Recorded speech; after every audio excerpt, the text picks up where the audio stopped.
Jake Morrison sat in the cold metal chair and watched the alien faces around the table. His hands were steady, but inside his chest, his heart was beating fast. 30 years he had worked for this moment. 30 years of human service to the Galactic Council. 30 years of following their rules and helping them fight their wars. Now they wanted to take everything away. The council chamber was huge and dark. Lights from different worlds cast strange shadows on the walls. Jake could smell the air recyclers working hard to keep all the different species breathing. Next to him, Lieutenant Kate Sullivan shifted in her seat. She was young, maybe 25, and this was her first big council meeting. Jake wished she did not have to see this. Speaker Vexithera stood at the center of the room. She was tall, maybe 8 feet, with 4 arms and skin that looked like black metal. Her species, the Zilani, had ruled the council for 200 years. They thought they owned the galaxy. Resolution 4471 has passed, Vexithera said. Her voice sounded like metal scraping against stone. All human mining rights in the Outer Rim are now void. The territories will be redistributed to more stable species. Jake felt his jaw tighten. Those territories were not empty when humans found them. His people had fought pirates and hostile aliens to claim those worlds. They had built cities where nothing existed before. They had died to make those places safe. On what grounds? Jake asked. His voice was calm, but Kate could hear the anger underneath. Vexithera turned her 4 eyes toward him. Humans expand too quickly. You are aggressive. The council has decided that your species needs guidance. Around the table, other aliens nodded. The blue-skinned Taurans whispered to each other. The gas-breathing Nethys made sounds that their translators turned into agreement. Only a few species stayed quiet. Jake stood up slowly. Guidance? We have fought in every major war for 30 years. Human ships died protecting Tauran colonies from raiders. Human doctors saved millions of lives. Korthak lives when the plague hit their homeworld. Human engineers built the trade routes that connect half the galaxy. And that is the problem, Vexithera said. You do too much. You grow too fast. Other species cannot compete with human expansion. Kate watched Jake's face. She had read his file. He was 52 years old. He had served on 12 different worlds. He had 2 sons in the human fleet and a daughter who was a doctor on Mars. He had given his whole life to making humans a respected part of the galactic community. We followed every rule, Jake said. We paid every tax. We sent our young people to die in wars that were not ours. And this is how you repay us? The Zilani Council member Thexivar spoke from across the room. Humans are too emotional. This proves our point. A mature species would accept this decision with grace. Jake laughed, but there was no humor in it. Grace? You want us to smile while you steal our worlds? They were never your worlds, Vexithera said. The Council grants rights. The Council can take them away. The Council grants rights? Jake repeated. We found those worlds. We mapped them. We fought for them. We built on them. What right do you have to give them to someone else? The right of civilization, Vexithera said. Humans are still children in galactic terms. Your species has been in space for less than 400 years. We have been traveling between stars for over 3,000 years. We know what is best. Kate saw Jake's hands curl into fists. She had never seen him this angry. Even when pirates attacked the human convoy at Beta Station, he had stayed calm. Even when the Draktar Empire had insulted human culture at the last meeting, he had been diplomatic. But this was different. This was everything. Children? Jake asked. Your 3,000-year-old civilization called us for help when the Hegemony War started. Your ancient wisdom needed human tactics to win. Your superior technology needed human innovation to work. That was temporary assistance, Vexithera said. We could have managed without you.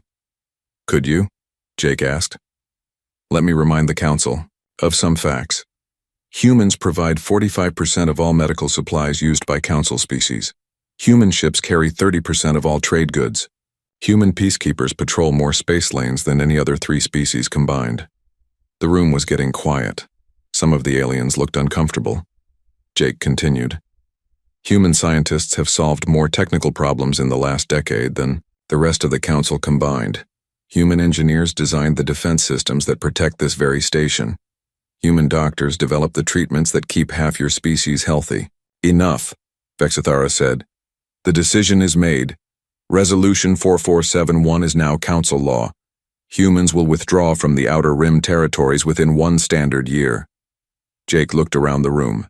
He saw species that humans had fought beside, species that humans had saved, species that humans had helped build up from nothing. Most of them would not meet his eyes. 1 year? Jake asked. 1 year, Vexithara confirmed, and humans will pay compensation to the species taking over those territories for the inconvenience. That was the moment. Kate saw it happen. Something changed in Jake's face. The anger was still there, but now it was cold. Focused. No, Jake said. Excuse me? Vexithara asked. I said no. Humans will not withdraw from territories we claimed legally. We will not pay compensation for worlds we built, and we will not accept this council's authority over us anymore. The room exploded into noise. Aliens were shouting in dozens of languages. Translators were overwhelmed trying to keep up. Vexithara raised all 4 of her arms. Ambassador Morrison, you cannot refuse a council resolution. Jake reached into his jacket and pulled out a datapad.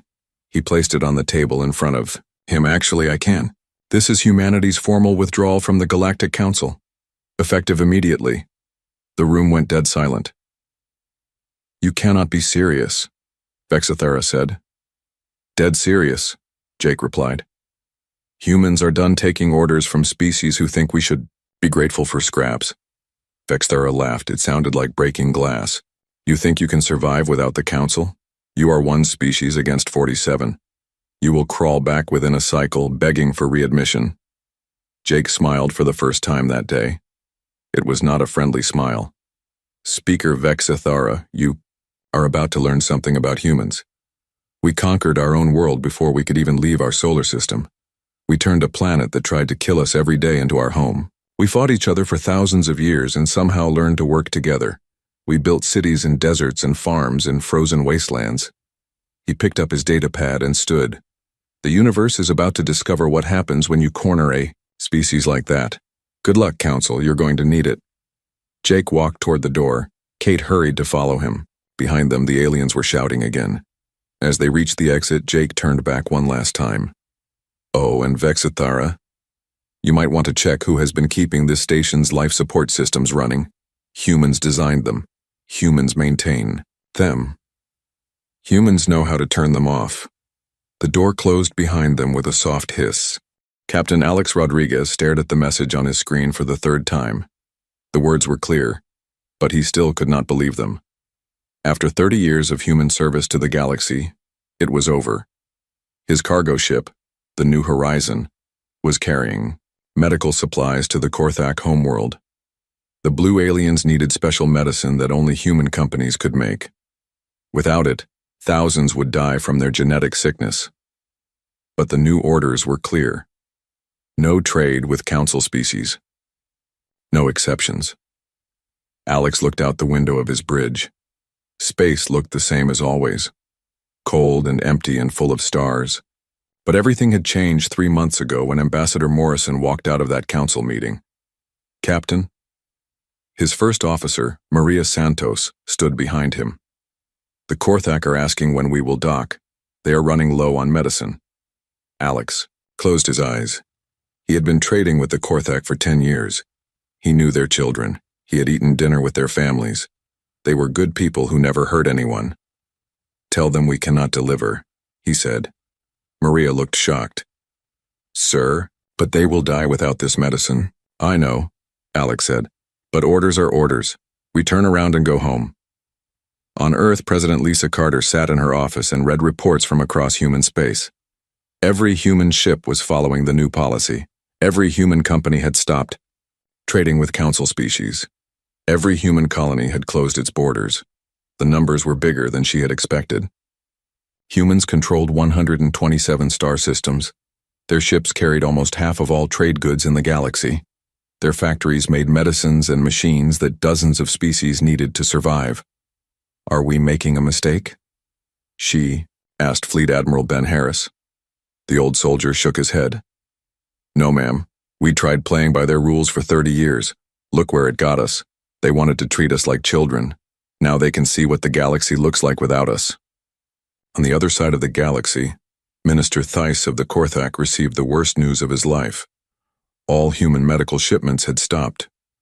The genetic therapy that kept his people alive was no longer coming. How long do we have?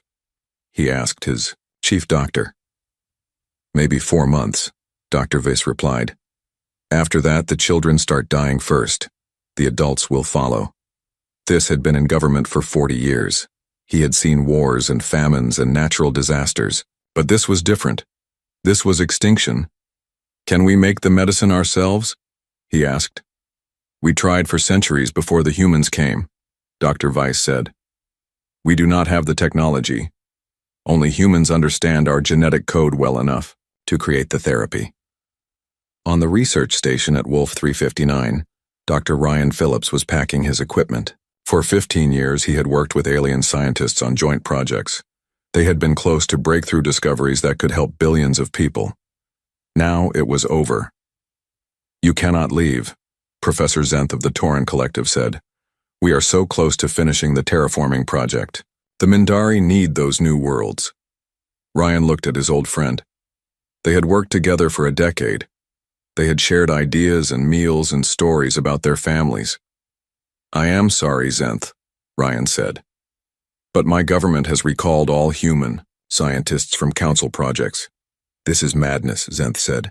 Science should not be about politics. Tell that to the council, Ryan replied. They decided to punish humans for being successful.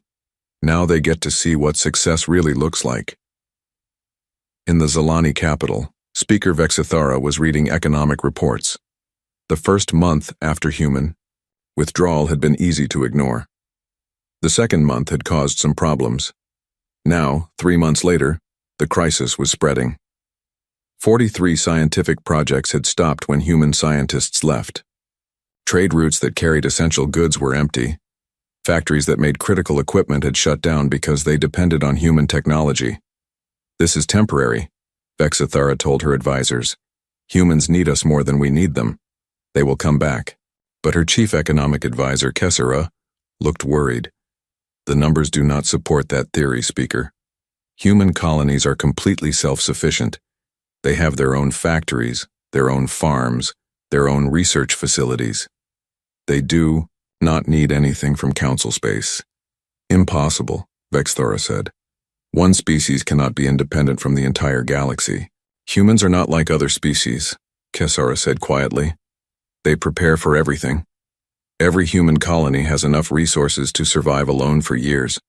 Every human ship can operate without outside support. They built their civilization to survive anything. On the human world of New Texas, Colonial Governor Sam Wade was meeting with local business leaders. The withdrawal from council space had created new opportunities. Human companies that once sold to aliens were now focusing on human colonies. We are stronger than ever, Governor Wade said.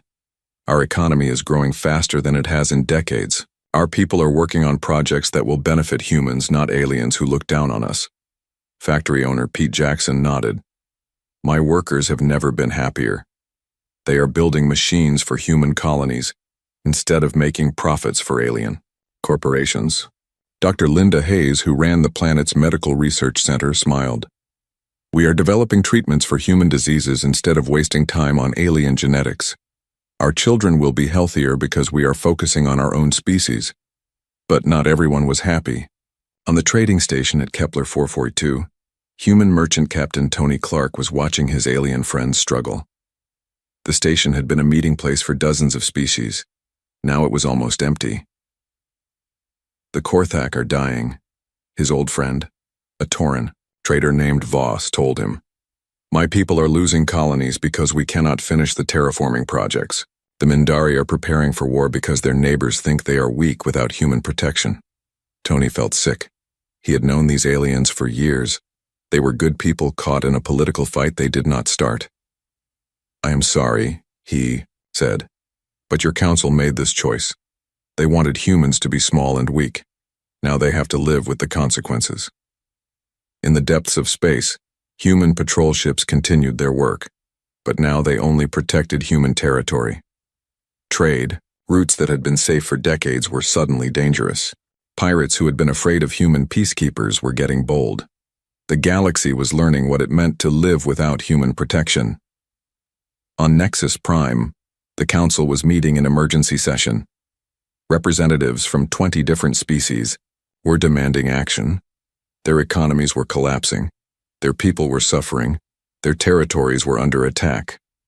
"We must force the humans to return," demanded Ambassador Rel of the Jackson Empire. "How?"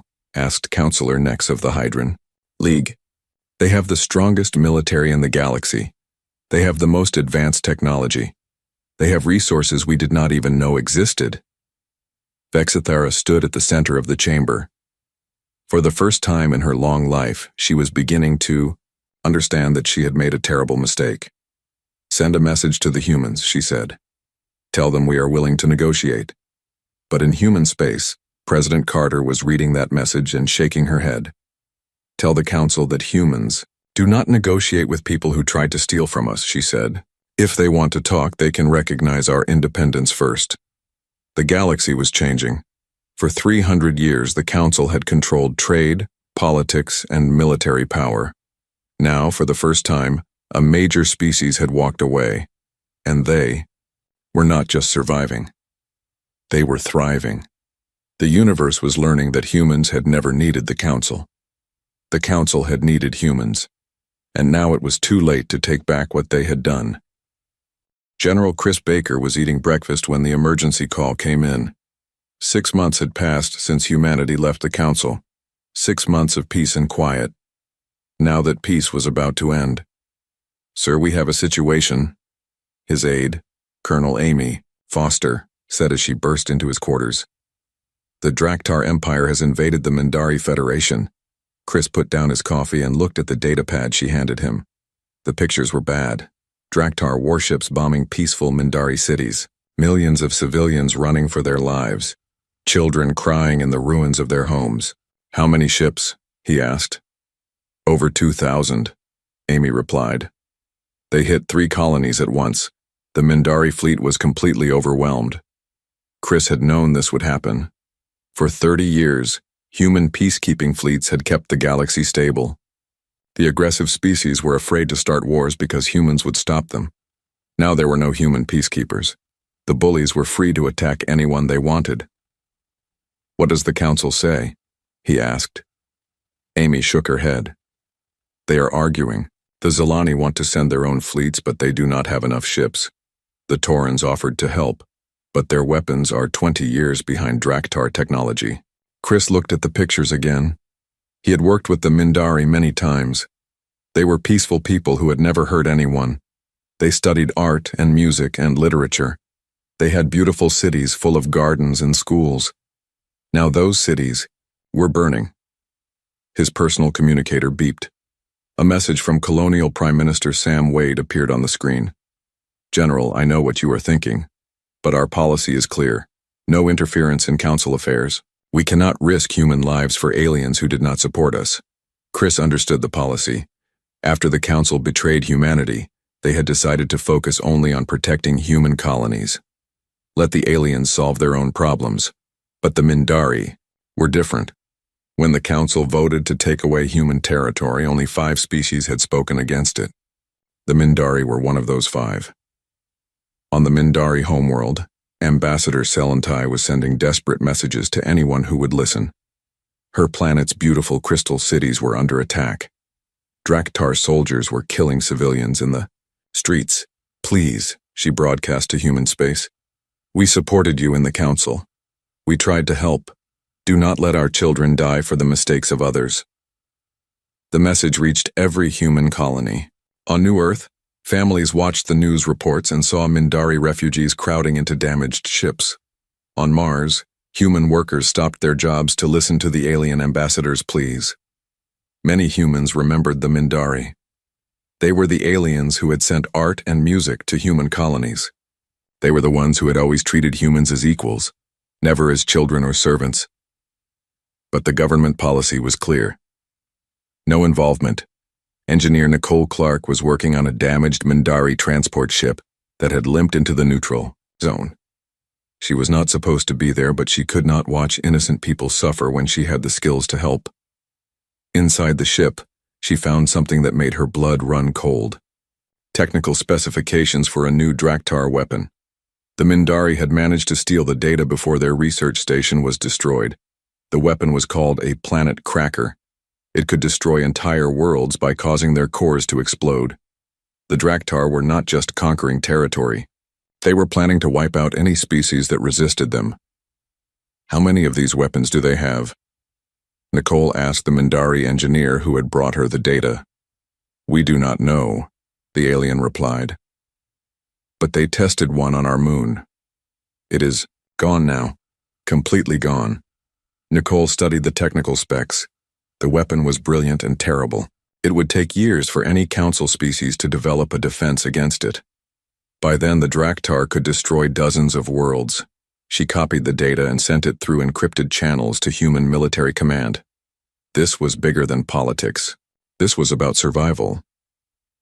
On Earth, President Carter was in an emergency meeting with her top advisors. The planet cracker data had arrived an hour ago. Now they faced an impossible choice. If the Draktar succeed in conquering the galaxy, they will come for us eventually, Admiral Harris said. These weapons could destroy our worlds before our fleets could stop them. But if we intervene, we break our own policy, Foreign Minister Morrison replied. Every human who dies in this fight dies for aliens who betrayed us. Carter looked at the holographic display showing Draktar fleet movements. They were systematic and ruthless. 3 Mindari colonies had already fallen. 7 more were under siege. What about the Mindari request for asylum, she asked.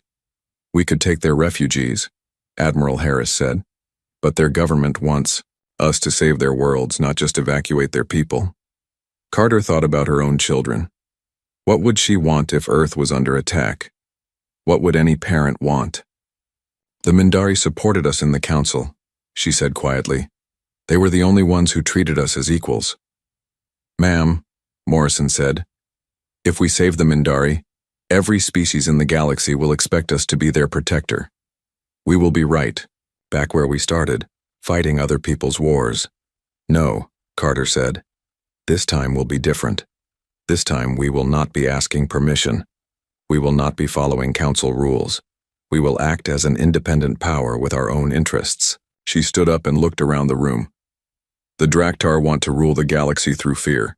If we let them succeed, they will eventually use those planet killers on human worlds. We stop them now, or we fight them later when they are stronger. Admiral, Harris smiled. So we are going to war? We are going to show the galaxy what happens when someone threatens human interests, Carter said. The Mindari are our friends. The Draktar are our enemies. It is that simple. 2 days later, the human fleet began moving. Not the old peacekeeping force that followed council orders. This was something new. Something the galaxy had never seen. 1,200 ships of the most advanced design in known space. Weapons that could crack planets. Shields that could stop entire fleets. Fighters that moved like living things. Captain Dan Wright of the battleship USS Retribution was leading the first wave. He had fought in every major conflict for 20 years, but this felt different. This time, humans were not fighting for the council. They were fighting for themselves. All ships, this is Retribution Actual, he broadcast to the fleet. Our mission is simple. We destroy the Draktar fleet. We protect the Mindari worlds. We show the galaxy that human friendship is worth having, and human anger is worth avoiding. The fleet dropped out of hyperspace at the edge of the Mindari system. What they found there made even veteran soldiers catch their breath. The Draktar fleet was massive. Over 3,000 ships surrounding the Mindari homeworld like a dark cloud. The planet's shields were failing. Its cities were burning. But the Draktar had made one critical mistake. They had never fought humans before. They had no idea what was coming for them. All ships, Captain Wright said. Let's remind the galaxy why they used to fear us. The human fleet charged forward like an avalanche of metal and fire. The battle for the future of the galaxy was about to begin. The Draktar fleet commander, War Chief Grakton, was celebrating his easy victory when the alarms started screaming. His massive warship, the Deathbringer, had sensors that could detect ships from across the star system. What they were showing him was impossible. "Report," he growled at his weapons officer.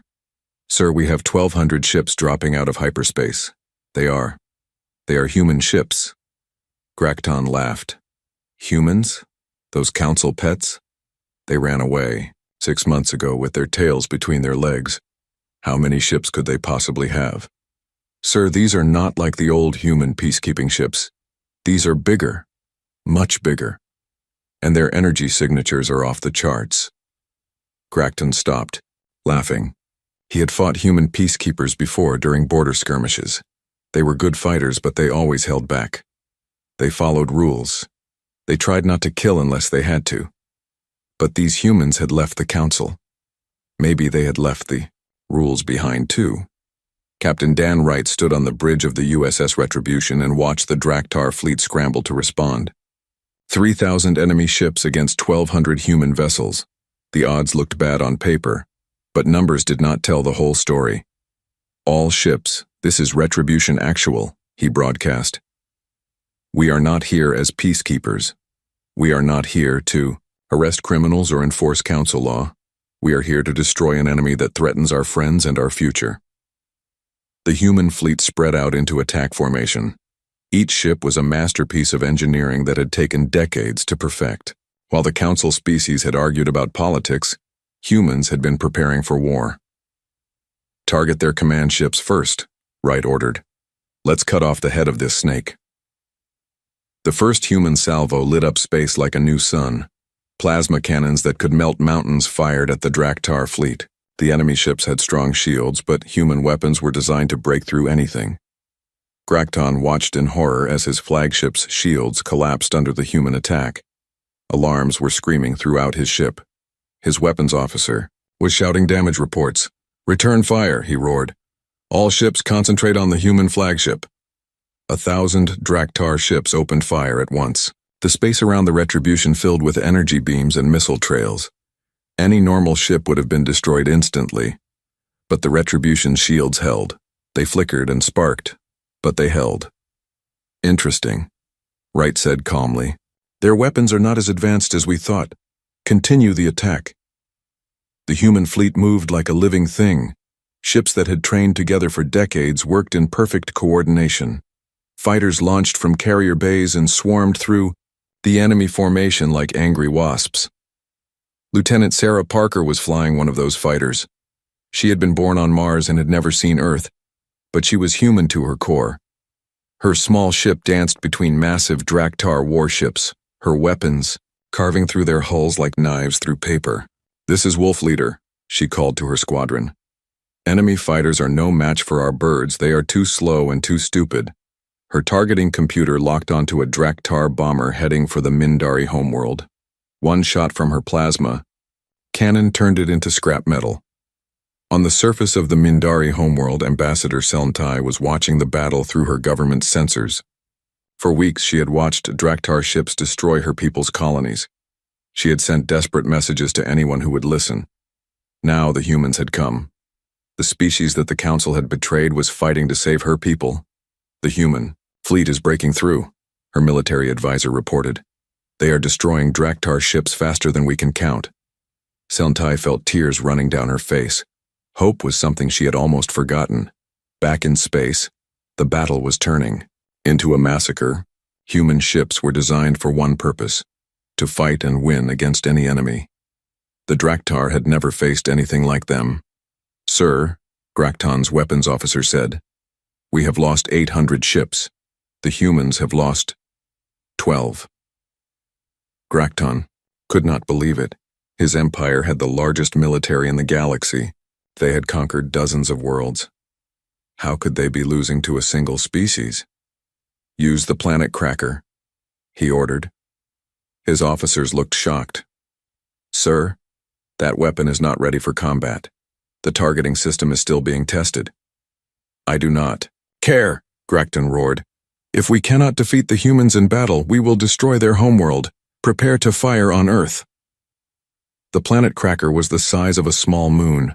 It had taken the Draktar 50 years to build. It could destroy entire worlds by causing their cores to explode. It was their ultimate weapon, but human intelligence had been watching. Engineer Nicole Clark had given them the technical specifications. They knew what was coming. All ships, Captain Wright broadcast. Priority target is the planet Cracker. Do not let that weapon charge its main gun. The human fleet changed course like a school of fish. Every ship focused on the massive weapon platform. Plasma cannons that could level cities fired at full power. But the planet Cracker was built to survive. Its shields were designed to withstand the explosion of dying worlds. Human weapons were having trouble getting through. "Sir," Wright's weapons officer said, "we are not penetrating their defenses. That thing is too well protected." Wright smiled grimly. "Then we will have to get creative. All fighters, prepare for close assault. We are going inside their shields." "Lieutenant." Parker received the order and felt her heart race. Flying inside enemy shields was the most dangerous thing a fighter pilot could do, but it was also the only way to reach the planet Cracker's weak spots. "Copy that, Retribution," she said. "All fighters, follow me. We are going to thread the needle." 200 human fighters dove toward the planet Cracker. Enemy point defense guns filled space with deadly fire. Parker watched her friends die around her, but she kept flying. "Target the main power coupling," she called to her squadron. "If we can knock out their power, the weapon will not fire." Her fighters screamed through the planet Cracker's superstructure. Enemy guns were firing at her from every direction. Her shields were failing. Her engines were overheating. But she could see the target, a massive power coupling that fed energy to the main weapon. One good shot would disable the entire system. She fired every weapon she had. Plasma beams and missiles struck the coupling at the same time. Explosions ripped through the planet Cracker's hull. "Direct hit," she shouted. "The weapon is down," but her celebration was cut short. A Draktar fighter had found her. Its guns were locked onto her ship. She was too close to the explosion to dodge. "This is Wolf Leader," she said calmly. "It has been an honor flying with you all." The enemy fighter fired. Parker's ship exploded in a ball of fire. But her sacrifice had saved billions of lives. The planet Cracker was dead in space, its weapon systems destroyed. "All ships," Wright said, his voice heavy with emotion. "Remember, Lieutenant Parker, remember why we fight." The human fleet fell on the remaining Draktar ships like the wrath of God. There was no mercy, no quarter given. The aliens who had tried to destroy worlds full of innocent people were about to learn what human anger looked like. When the battle ended, the Draktar Empire's grand fleet was gone. 3,000 ships reduced to scrap metal floating in space. The planet Cracker was a burning hulk. War Chief Grakton was dead. The human fleet had lost 47 ships and 3,000 brave souls, but they had saved the Mindari Federation. They had stopped a weapon that could have destroyed the galaxy. More importantly, they had sent a message to every species in the known universe. Humanity was back. And this time, they were not asking permission from anyone. 1 year had passed since the battle of the Mindari system. The galaxy was a different place now. On the human world of New Geneva, Ambassador Jake Morrison sat across from a delegation of alien representatives. But this time, the meeting was very different. The aliens were not giving orders. They were asking for help. Minister Thess of the Korthak was the first to speak. His blue skin looked pale and sick. His people were still dying from the genetic disease that only human medicine could cure. "Ambassador Morrison," he said quietly, "we formally request recognition of human sovereignty. We want to establish full diplomatic relations with the human colonial empire." Jake looked at the alien who had once ignored human suffering. Now Thess was begging for the medicine that could save his species. "The Korthak government recognizes human independence?" Jake asked. "Yes," Thess replied. "We acknowledge that humans are not subject to council authority. We want to negotiate directly with your government for medical supplies." Jake nodded to his aide. Director Amy Foster of Human Intelligence. She placed a data pad on the table. "These are our terms," Jake said. "Full recognition of human territory, trade agreements that benefit both species equally, and a formal apology for your government's support of Resolution 4471. Theiss did not hesitate. "Agreed. All of it. Whatever you want. Please. Just save our children."